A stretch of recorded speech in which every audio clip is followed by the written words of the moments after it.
시청자 여러분 안녕하십니까? 이호선 당무감사위원장의 언행이 해괴한 수준에까지 이르고 있습니다. 이것이 국민의힘의 수준이고 극우의 수준입니다. 시청자 여러분, 당무감사위원장은 비유하자면 검찰과 감사원의 기능을 합쳐놓은 것입니다.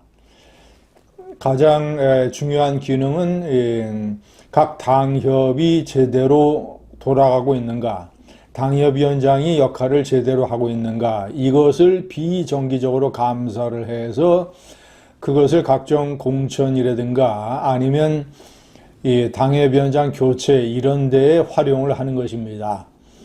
그래서 당권을 새로 잡은 당대표가 자신이 당권을 강화하기 위해서 이런 당협 당무감사를 이용하기도 합니다.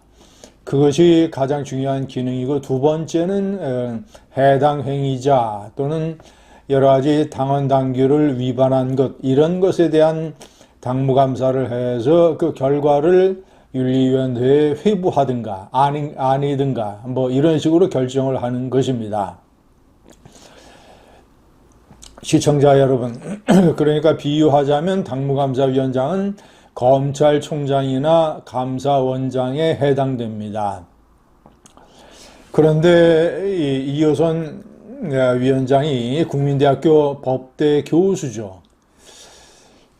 법대 교수임에도 불구하고 이 정책인 문제에 관해서 아주 극도의 편향된 이념적 성향을 공개적으로 드러내고, 그리고 이번에 당무감사위원장을 맡아서 그 엄정한 중립성을 완전히 해치고 있습니다. 그러니까 제2의 장동혁을 당무감사위원장에 앉혀놓은 것이죠. 그가 어저께 블로그에 글을 올려서 한동훈 전 대표를 아주 신랄하게 매도했습니다. 엘리아스 카네티의 책 군중과 권력을 일부를 인용을 해서 실상과 과면이라는 제목의 글을 올렸습니다. 엘리아스 카네티는 노벨 문학상을 받은 불가리아 작가입니다. 가면을 쓴 사람은 자신의 본 모습을 완전하게 파악하고 있지만 그의 임무는 가면을 쓰고 분장하는 것. 가면을 쓰고 있는 한 그는 자신과 가면이라는 이중의 얼굴을 갖는다. 그의 변신은 상당한 정도까지는 가능하지만 결코 완전할 수는 없다. 가면은 벗겨질 수 있고 가면 착용자는 그것을 두려워해야 하기 때문이다. 그러니까 한동훈 전 대표가 당원 게시판 사건의 실상을 전부 다 알고 있으면서 그것을 숨기고 이것이 정치적인 탄압이다, 장 대표의 권력 장악 행위다, 이런 식의 가면을 쓰고 대중에게 대한다는 이런 논리입니다. 시청자 여러분, 이번에 블로그 글은 몇 가지 중요한 하자가 있습니다. 첫 번째, 검찰총장이, 그러니까 당무감사위원장이 당무감사와 관련된 내용을 공지할 때는 엄격한 중립적인 절차를 거쳐야 됩니다.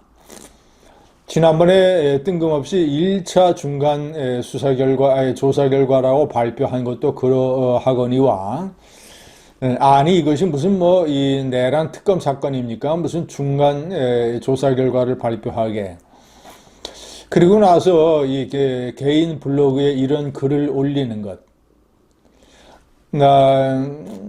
시청자 여러분, 어떤 당무감사위원회의 최종 조사 결과 발표나 아니면 조사에 관한 어떤 대국민 발표가 있을 때는 당무감사위원회 명의로 아니면 위원장 명의로 아니면 대변인 명의로 당의 어떤 이런 공표 절차, 이 공지사항 게시판을 활용을 한다든가 이런 식으로 해야 됩니다.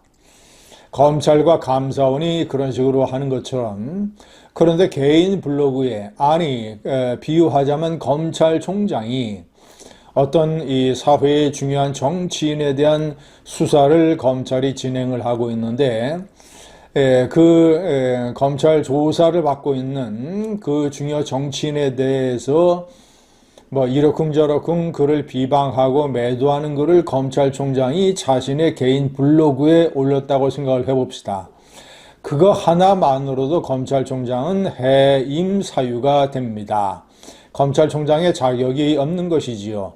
검찰의 엄격한 중립성을 훼손했기 때문입니다. 시청자 여러분, 두 번째 내용에서 가면과 어떤 진실이라는 건, 한동훈 전 대표가 이 사건에 대해서 구체적인 언급을 줄곧 1년 동안 삼가해 오고 있는 것은 저는 이렇게 봅니다. 물론 그가 내용을 알고 있겠지요. 가족들이 관련된 것이 1차 조사 결과 이제 발표가 됐었으니까요. 그것을 한동훈 전 대표가 부인을 하지 않고 있습니다.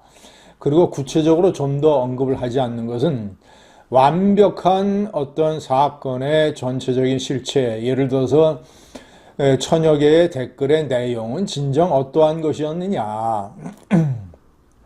한동훈이란 이름은 본인이냐 동명이인이냐, 이미 동명이인이라고 주진우 위원장이 발표를 했었습니다. 그런 것들, 그리고 댓글의 수는 얼마나 되느냐, 이것이 과연 여론에 영향을 미칠 수 있는 여론 조작이라는 공격을 받을 수 있을 정도냐, 이러한 것들이 복잡하게 얽혀있는 이런 상황에서 한동훈 전 대표가 일부분에 대해서 언급을 하기 시작하면 이것이 상대 진영의 이 엄청난 공격의 빌미가 될 것이면 사건 자체가 완전히 하나의 프레임으로 매도되어 버릴 것입니다.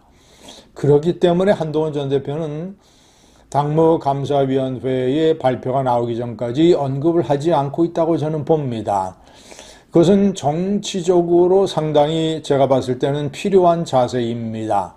나중에 결과가 다 나온 다음에 거기에 대해서 국민을 향해서 입장을 발표하면 되는 것입니다. 지금 중간에 한번 잘못 건드려 놨다가는 반대 세력과 이재명 정권으로부터 완전히 덤태기를 쓰게 되는 그런 일이 생기기 때문입니다.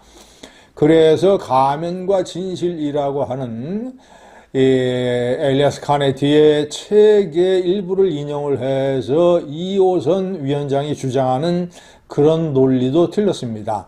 논리도 틀리고, 그리고 블로그를 이용하는 이런 것도 맞지 않냐고. 시청자 여러분, 보다 중요하게는 국민대 법대 교수라는 사람이 계엄 당시에 계엄은 합법이었다, 풍랑 속 위기에 처한 배를 구한 선장이다, 윤석열은. 또 부정선거 주장을 하고 헌법재판소에 사전투표 실시 금지 가처분 신청을 하고 헌법재판소 폐지도 주장을 하고, 이런 사람이 국민대 법대였으니까 학생들의 신망을 받을 수 있었겠습니까? 학생들의 신망조차 받지 못하는 교수를 거대 정당의 당무감사위원장에 임명을 한 장동혁의 판단, 그리고 심리, 이것은 어떤 독립적이고 사회적으로 존망을 받아야 되는 그런 위치에 당무감사위원장에 어울리지 않는 사람을 일부러 임명한 것은 당무감사라고 하는 칼을 이용을 해서 이호선 당무감사위원장을 망나니로 활용을 해서 자신의 최대 대권 라이벌인 한동훈을 쳐내겠다는 것, 그런 것 아니겠습니까? 그러니까 이 당무감사위원장 임명 자체부터가 처음부터 첫 단추를 잘못 끼운 것이고, 대들보를 잘못 올려놓은 것입니다. 그러니 그 감사 결과에 대해서 어느 정도나 국민이 인정을 할 수 있을지도 퀘스천 마크입니다. 감사합니다.